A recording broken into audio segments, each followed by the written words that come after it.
Wake up, wake up. How did you find us? Very cool. I just love that mandala. Okay. Isn't it beautiful?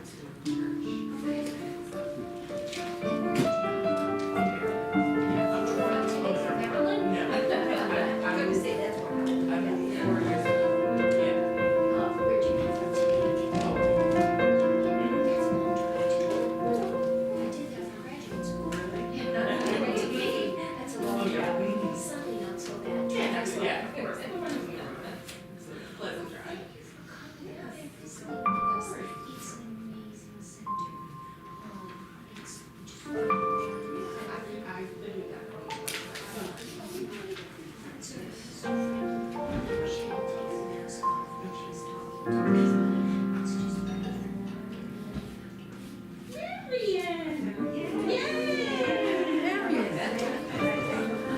Well, Eileen was kind enough to pick me up and take me.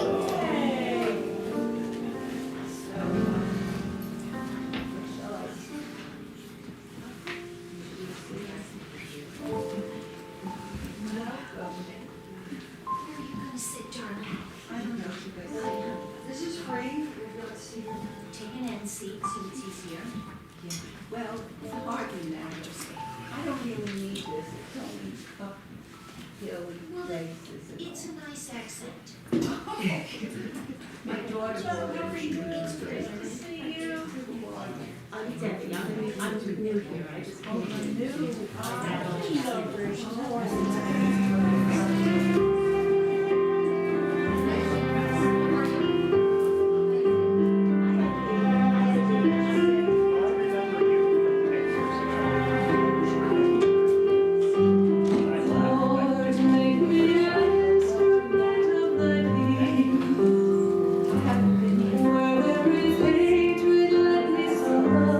Where there is hatred, let me so love. Where there is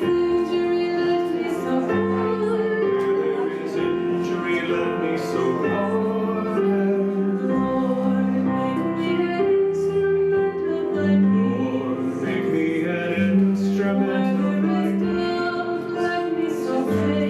Where there is doubt, let me so faith. Where there's despair, where there's darkness, light, and where there is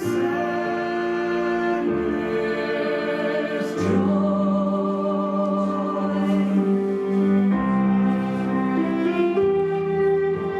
Oh, divine Master, oh, divine Master, grant that I may not seek so much to be consoled as to console. Grant that I may not seek so much to be understood as to understand.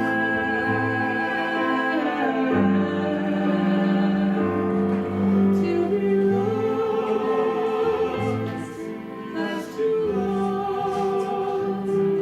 Seek to be loved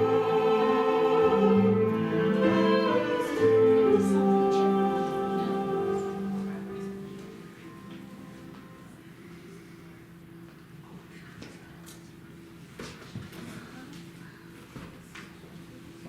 Good morning. Good morning. Look at all these beautiful faces.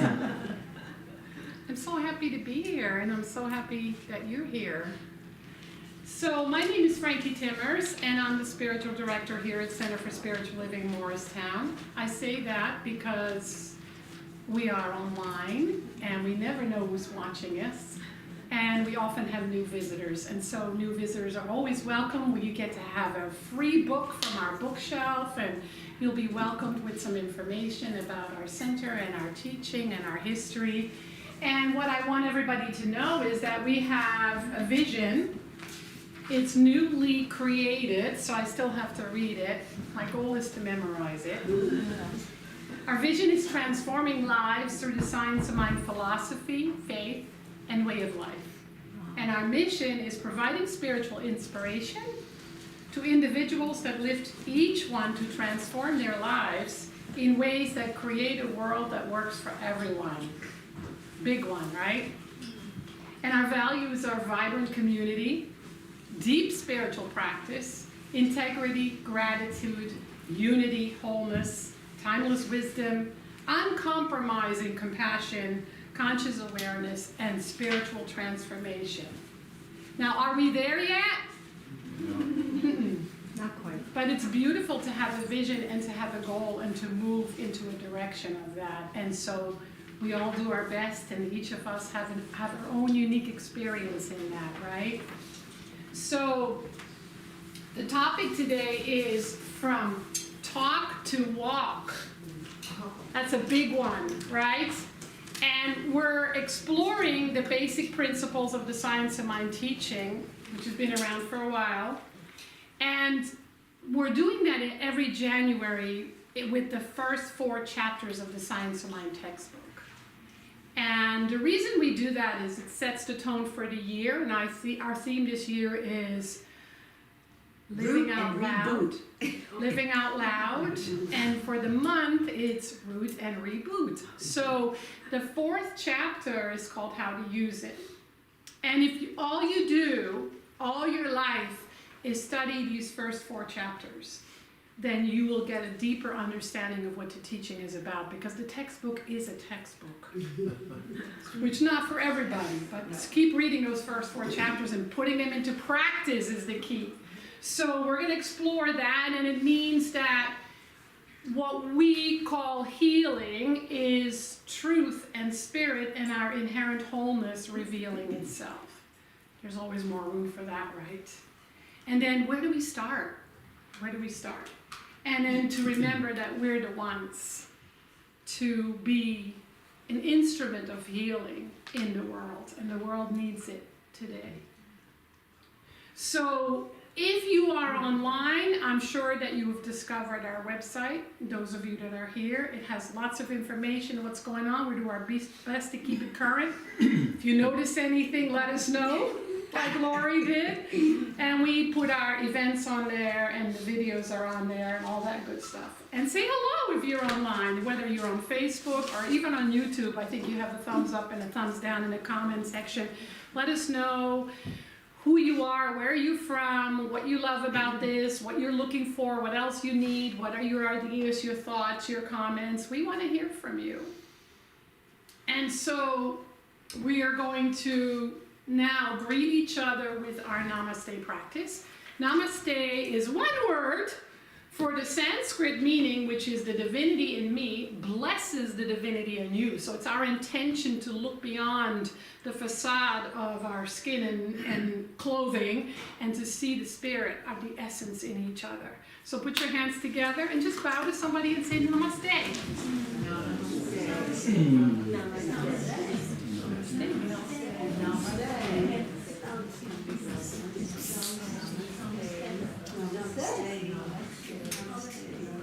I'm gonna get the sword.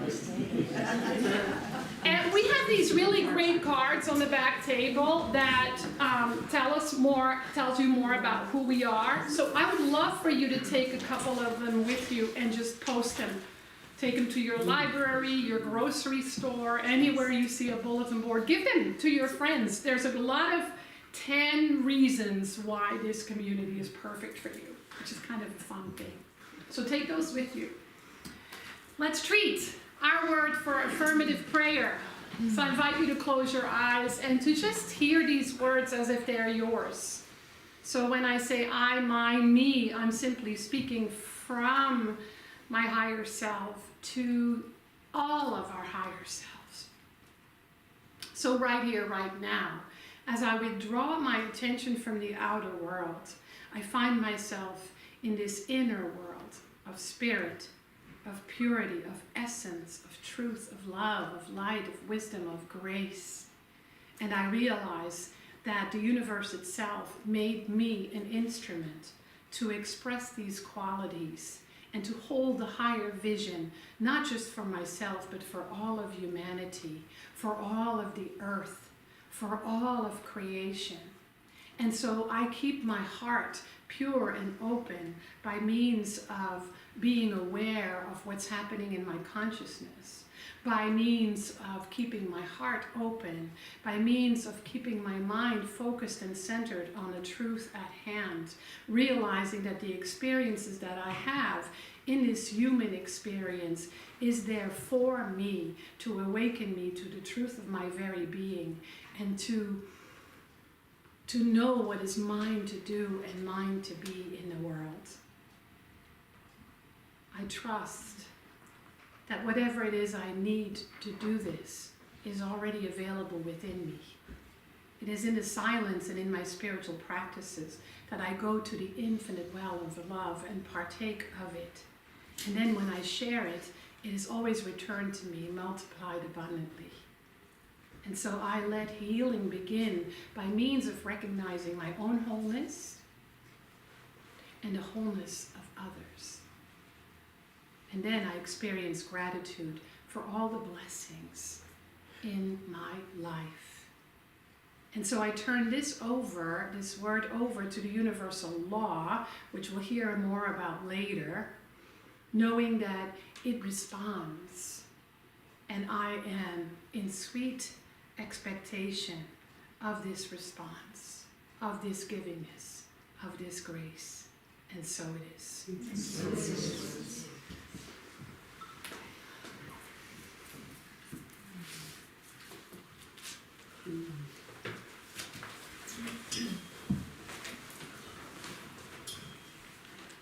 So I think that we live in a world where there is so much beauty.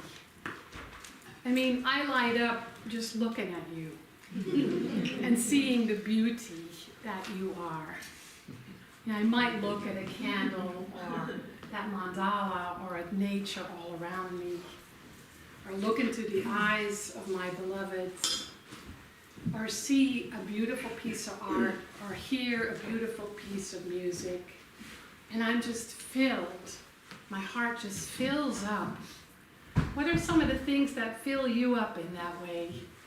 What Smiles. is beautiful to you? Smiles. Sunsets. Huh? Sunsets. Sunsets. The ocean.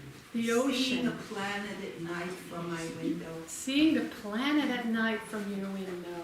Watching a child laugh. Watching a child laugh. A hug from my son. Your love for your son? A hug. A hug from your son. Walking in the woods. Walking in the woods. Helping somebody. Helping someone. Walking a pet.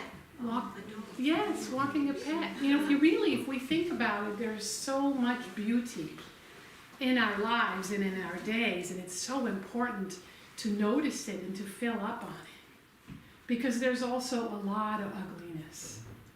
I don't know about you, but my heart is filled with grief to watch the news and to hear the torture, the torment, the abuse, the damage. I don't watch a lot of news because I have a hard time with the images. But I think it's important for us to know that there's a lot of suffering on the planet, a lot of suffering happening around us. What is something that right now weighs heavy on your heart? Like right now, what weighs heavy on your heart as I speak about the fact that there's also a lot of ugliness in the world? Loss. Loss. The murder of that young black man. Yes. In Memphis. The murder of Tyre Nichols. Oh God. The war in Ukraine. The war in Ukraine. The lack of integrity. The lack of today. integrity. The ugly side of humanity. The ugly side of humanity. Global warming. Global warming, climate change, the destruction of our planet, greed. Yeah. Impatient drivers. Impatient. Yes, it can be that close, right? It can be right here. He can. Oh, sorry, I didn't mean that. Yes, and so we know that there is so much that still wants to be healed. And so it's important that we ask ourselves the question, how do we heal that? how do we heal that? Key is how. Because for the times we were unconscious, or when we listen to human beings that may not be conscious, may not be on any spiritual path, the question tends to be why? And why, in my humble opinion, as a science of mind practitioner, teacher, student, is the wrong question. Because if you ask why, there are so many possible answers. How do you know which is the right one? So in our teaching, we ask how. And then we make it personal. How do we heal the ugliness on the planet? How do I heal that? Personally, I don't think I can heal all the suffering on the planet. But I can look at why I call something ugly and why I suffer and what makes me suffer. Because then the next question is, what is mine to be and what is mine to do? And that question is a question we can ask all the time.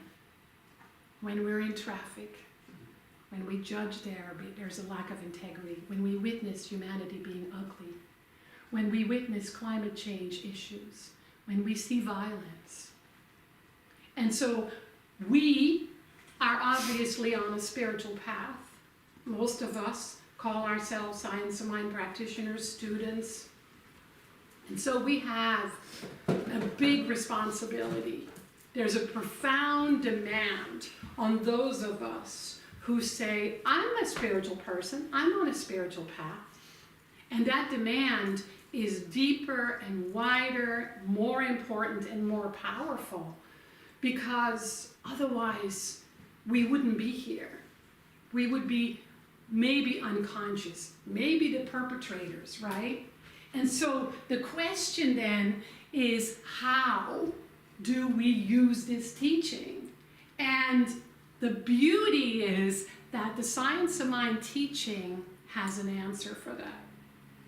And we find the answer in chapter 4 of the Science of Mind textbook, called How to Use It. It gives a very clear recipe for how to practice and be an instrument of healing, to be a healing presence in the world, to be a responsible citizen, a responsible human. And is it demanding? Hell yes, it's demanding. There are days where I say, I wish I was just some waitress at a diner in the Midwest, and I didn't know all this, right? I mean, it wouldn't last very long. I know that about myself. It's very demanding because it asks us not just to take responsibility for our own little experience and our own little lives, most of them privileged, right? But it asks us to extend that to others and to the world. Because in our teaching we say there is only one.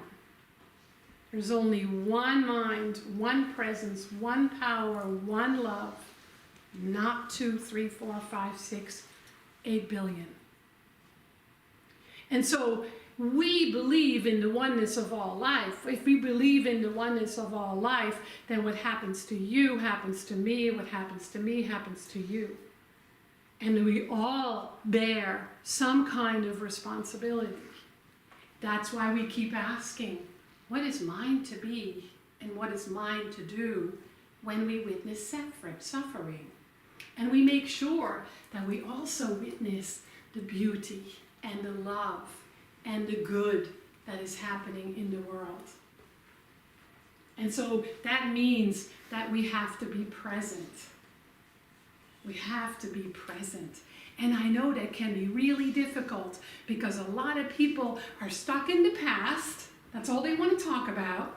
Or they're worried about the future, which I'm there with you. Sometimes I'm focused on the past or I'm worried about the future. But even that, being mindful in that moment and being aware allows us to step back into this moment and realize what is mine to be now and what is mine to do now. And that requires that we listen. Those of you that refuse to meditate or say, I can't, it's no longer a valid excuse. It's just not true. Everyone is able to sit still for 5 minutes and get quiet and just listen to your heart. Start there. As many of you know, I teach meditation in prison and have for 11 years. That's my answer to what is mine to do. And there are 4 groups of criminals. There are the opioid addicted, which are the biggest groups. And then there are the protective custody guys. At the moment, it's just the guys. And then there's the mental medical group. And I have no expectations. I don't know what their crime is. I don't care. I love these guys with all my heart. And occasionally, 1 or 2 of them say, I'm practicing meditation. And it really works. It really helps me. Recently, somebody shared how much they changed, and I was crying listening to him. So moved, because it's witnessing people taking on a practice that's hard for them and watch them change. I know that's true of all of you, because I've seen many of you take on the practices and change. And so what Science of Mind is about is being so present to celebrate all that is wonderful and marvelous and delicious and great and abundant, and notice what isn't and say, there is something for me to do here in this moment. And I'm willing to listen and hear what that is. Because if we witness ugliness in the world, the way humanity treats each other, when it's violent, when there's lack of integrity, when there's corruption, when there's climate change, when there's violence, when there's any kind of suffering, when we witness that, that's just a call to each and every one of us to make a change. And where does change start? Within. Right. It starts within our own consciousness. And so the teaching says, ask the question how instead of why. The teaching says, don't just know it, prove it. I mean, how often do we say, I knew I shouldn't have had that piece of cake. I know I should exercise. I know I should quit smoking. I know knowing means nothing if we don't practice it, if we don't apply it, if we don't prove it. So we get to prove these beautiful principles, and many of you have experienced healing in relationships, healing with your work, healing in your body, healing around your experience and how you show up in the world. That's what we look for, that kind of proof, right? Otherwise it means nothing. So what that means is that all the theory of this teaching is absolutely lovely. I haven't found anything in his teaching in my years that says,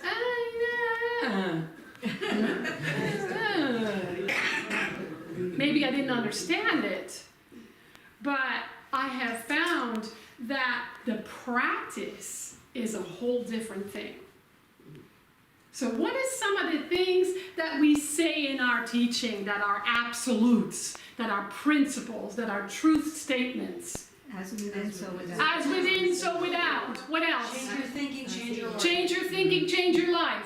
God is all there is. God is all there is. Love is all there is. How often do you hear that? Love is all there is. Well, not in my world, not in my life, not in my body. So we pay attention to when we hear these beautiful principles that sound so good.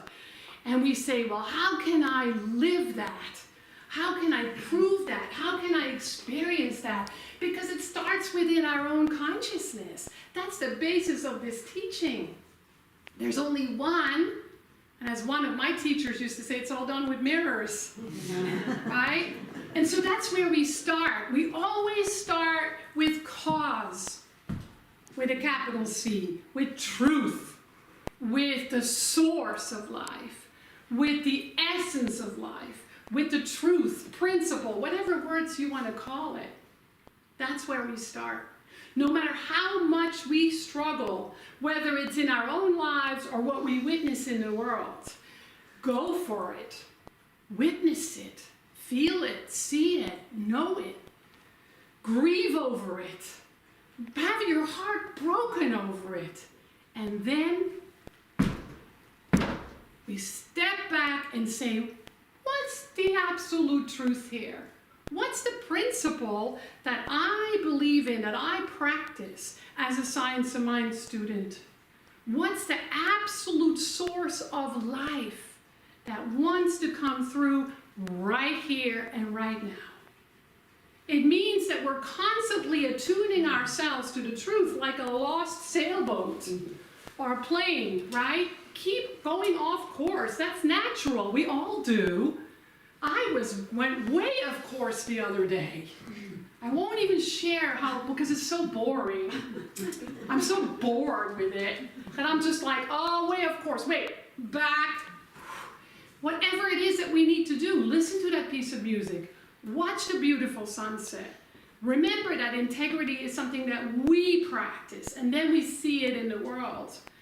We look in the eyes of somebody we love or an animal we love. All those things that bring us back, wait a minute, back to the truth. What's the truth here that wants to come through? We go to the root of the root of the root, where we find the truth principles that we practice, and we keep aligning with it. How do we align with it? We make an announcement. God, universe, spirit, here I am. I'm willing to hear, see, feel, and know this.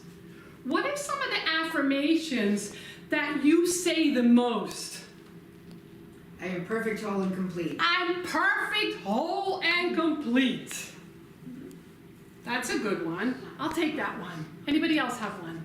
There is peace and democracy all over the world. There's peace and democracy all over the world. I'm so lucky everything works out for me. I'm so lucky everything works out for me. Yes, have a go-to affirmation. Let that one bring you back.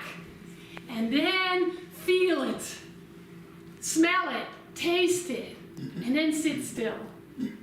Because once you sit still, you'll hear in a pig's eye.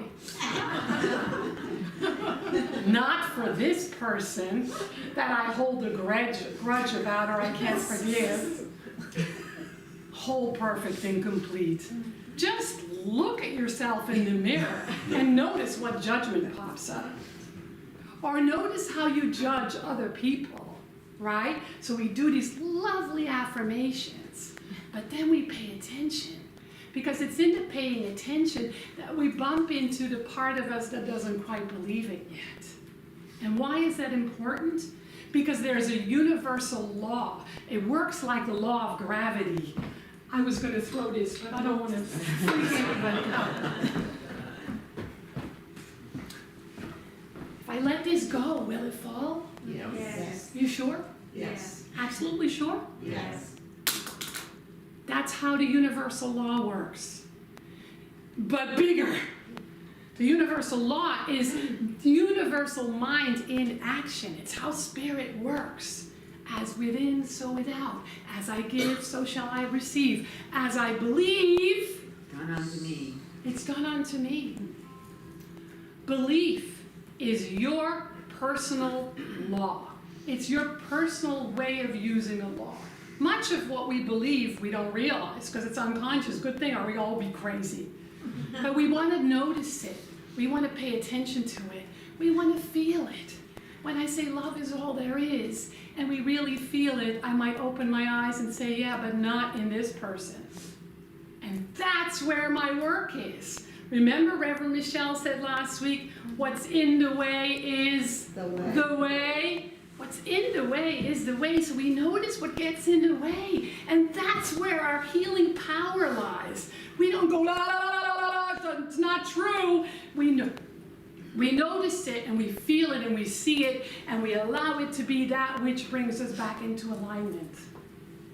With what? Truth. The truth, yes. That is demanding. also the most rewarding thing you will ever experience because it changes our lives. And so, why do we do this? Because we love the science of mind philosophy. Because we love this community, and that's what this community practices. The law is, like the law of gravity, it doesn't say, well, Frankie's holding the pen, so I'm just gonna leave it in her hand when she opens it, because she's pure magic.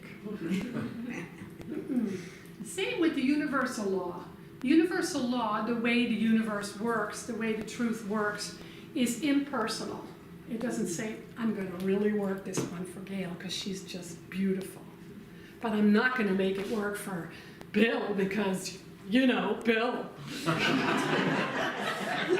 It works equally for everyone, and it's always available. It's infinitely available. It's not just available Monday through Friday. It's available 24/7. It's not personal, and it's perfectly mechanical. So the universal law can only respond to each and every one of us according to our belief. So it's wonderfully important to say, I'm whole, perfect, and complete. Sit still, listen, notice the belief that says, yeah, right, and work with that. Because that's exactly what wants to be healed.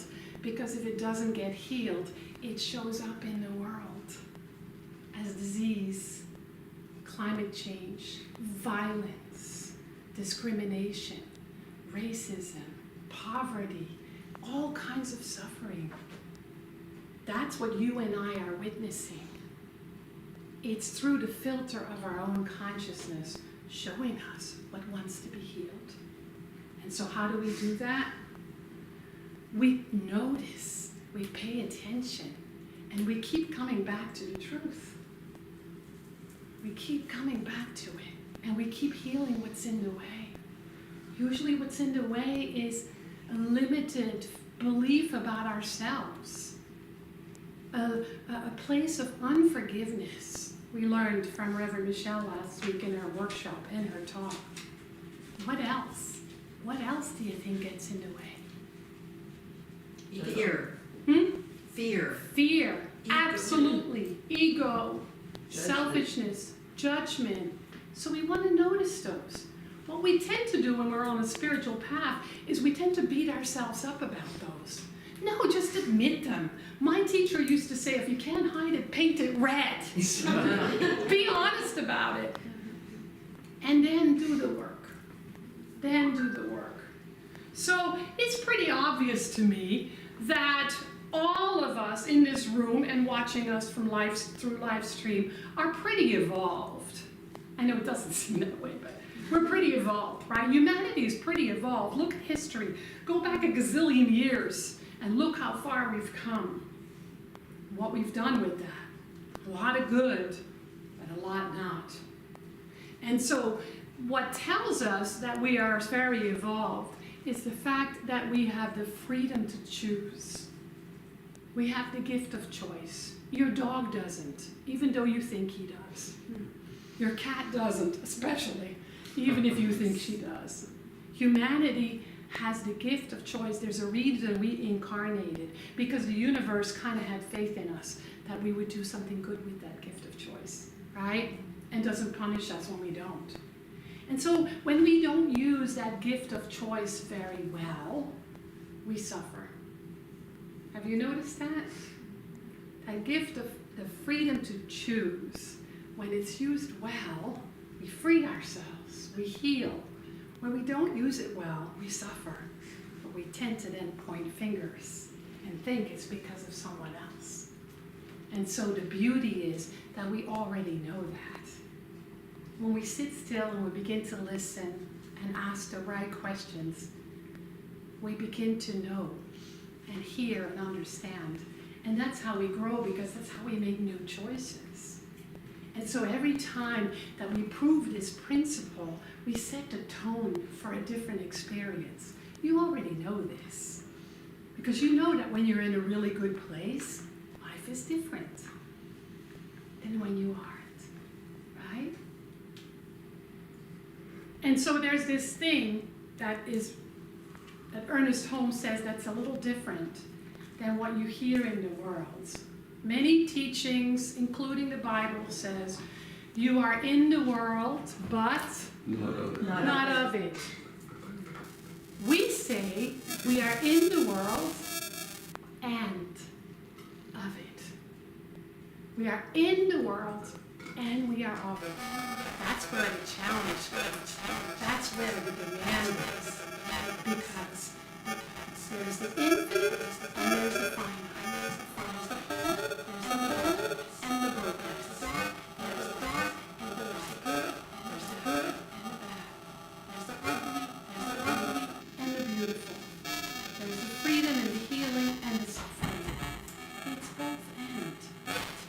But we're all given this freedom to choose the gift of choice and an internal wisdom compass that is called to be used in a way that doesn't just relieve suffering for ourselves, but relieves suffering for all of humanity. And of course, it begins with us. So what we want to remember to do is to declare the highest beauty you can hold, the highest ideal for humanity. Does it pop in your mind yet? What is it? Peace. Love, healing, grace, remembering that life is sacred. We want to hold those ideas for ourselves and for all of humanity in our hearts. And we want to notice what gets in the way, because that is the way of healing in that moment for us.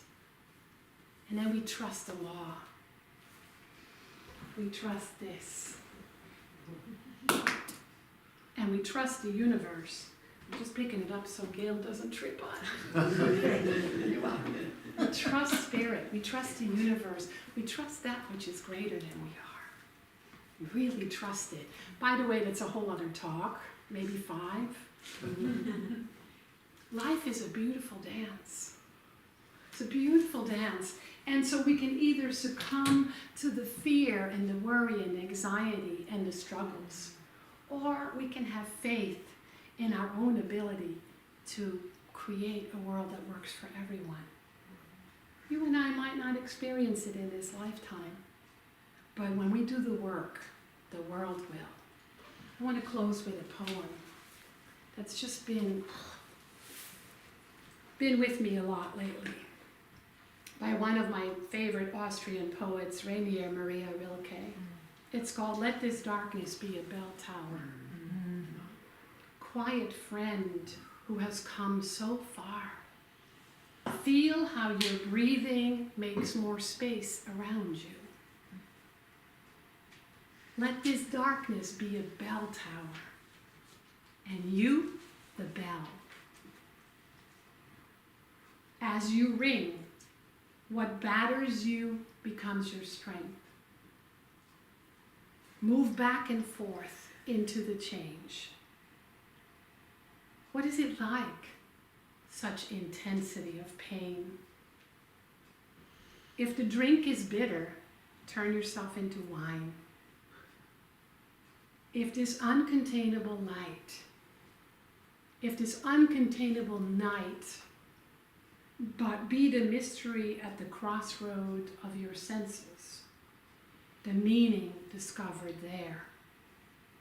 And if the world has ceased to hear you, say to the silent earth, I flow. To the rushing water, speak, I am.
Show me all that I must do.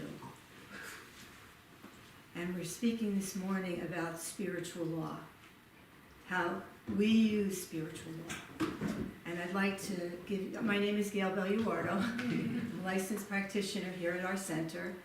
And seeing everyone's face and everyone enthralled with Reverend Frankie's talk, I'm a little verklempt, so let's take a breath.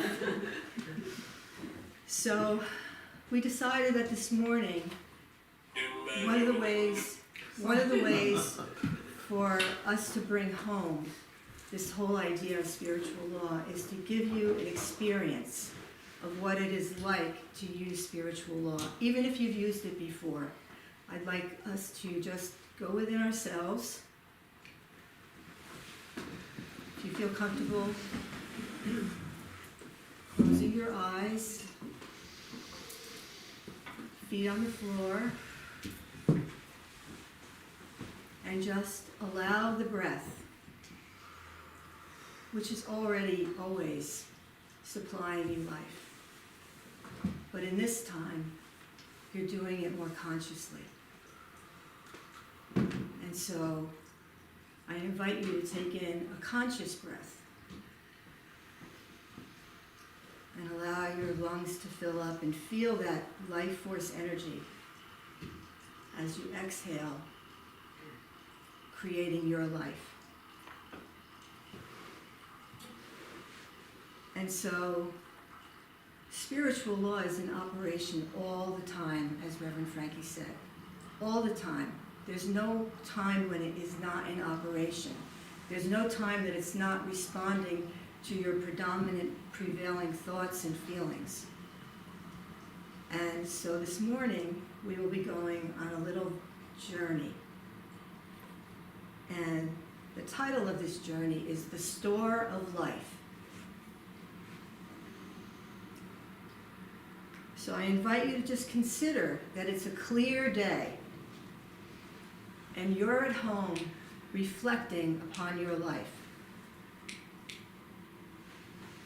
You suddenly remember learning that there is a store of life which actually delivers to you anything you want.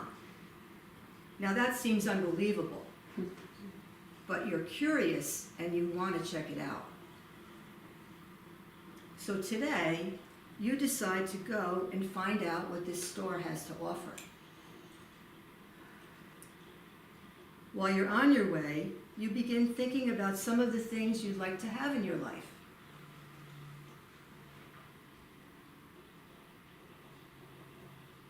As you arrive in the entranceway, you notice that there's a huge catalog. And this catalog contains an unlimited inventory of anything that could ever be wanted or desired. This surprises you, and you find that hard to believe. But you are curious and decide to check it out and see if it actually works. So you begin to get excited about the possibilities it offers. And you start thinking about what you would like to have. So you take a few moments to think about what you would like to have.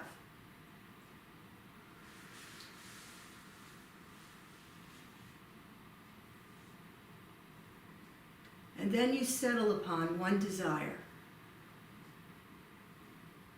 And you are informed that your desired request is guaranteed to be delivered to you. Now that also seems impossible and unbelievable. However, when you receive your request will vary. And what determines the speed of its delivery is based upon your belief that you will have it, that you will receive it.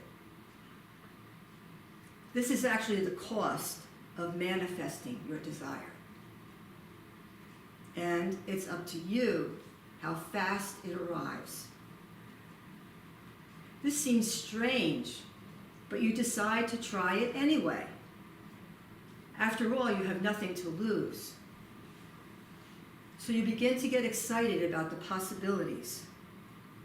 And you go within yourself and think about what you would really like.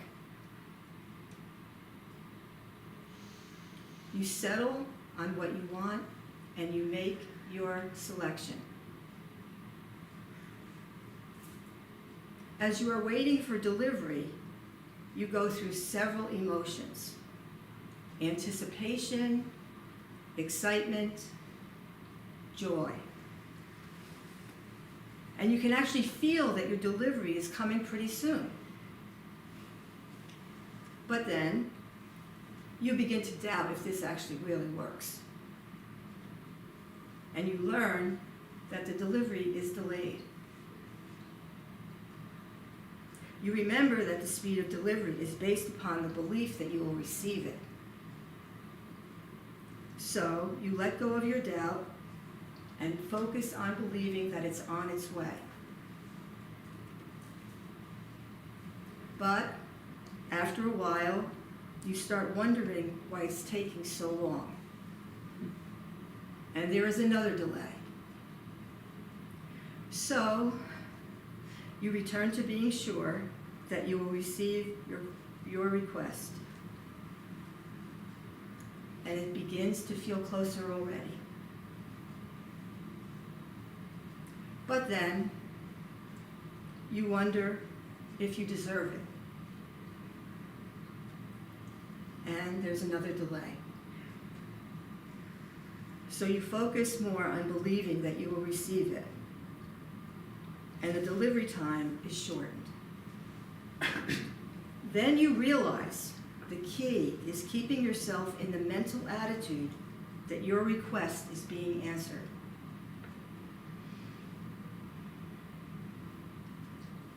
And then, after a little while more, your request is actually fulfilled.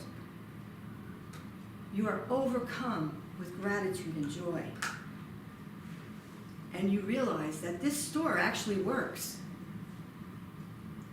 And that gives you the impetus to continue cultivating your faith and your belief that this store, this spiritual law actually works. This spiritual law actually responds to your thought and your feelings and creates because you are thinking into it.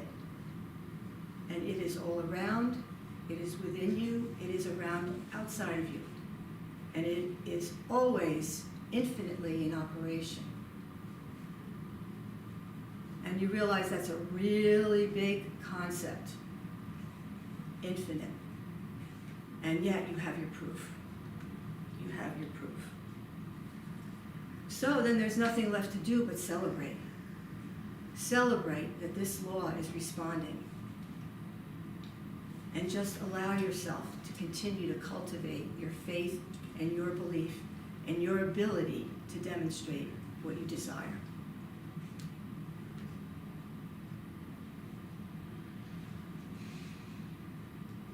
And smelling the coffee, I realized that coffee has been delivered. So I invite you to bring your attention back to the room where you're sitting. You can open your eyes and just become aware that you have just consciously and intentionally used spiritual law. And I want to say it's that simple and it's that hard, right? The process is simple, but it's hard because of who we are as human beings. So with that, I would like to make an announcement that I have my healing circle will be happening this Friday night at 7 p.m. And every month, every first Friday of the month, and I always have an intention. And it's Valentine's month, right? So the intention is, I love myself as God loves me. Okay. So now I'd like to go into our sacred sharing and the giving and receiving that we know is also in operation by the law of circulation. So if you learned anything today, you know there are laws, right? So what we love about doing this is the love, is the generosity of spirit that God is always giving to us. And so this is a time now where in our giving, you are welcome to give back in whatever way sings your heart, whether that be through financial contribution, which is available online. There's a basket here to give a donation. Or whether it's through and also there's text to give. I mean, you can give almost anywhere in the world now. It's amazing. So, but we also are thinking that spiritual seva, which is sacred service that we believe in, is something that's opening up for us a little bit more. And one of the ideas that has come forth is that we would love to have somebody who knows about technology to help us with our live streaming and all of that. So I invite whoever might be able to come and participate and assist. So here we are at the end. Although we know it never ends completely, we're just moving forward. And so I'd like to share with you a closing treatment, which is our word for affirmative prayer, as we go within and know this truth.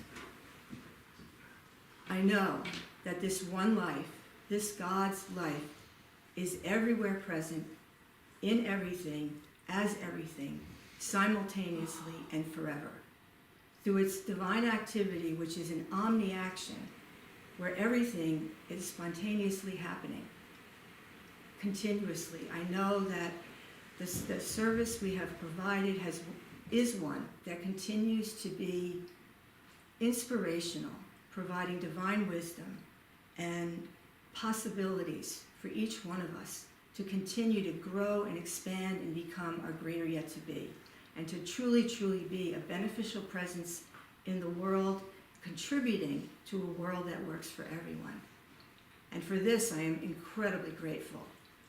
And with deep and profound gratitude, I surrender this into universal law, the law of spiritual law, knowing that as it is spoken, it is truly done, and so it is. Amen.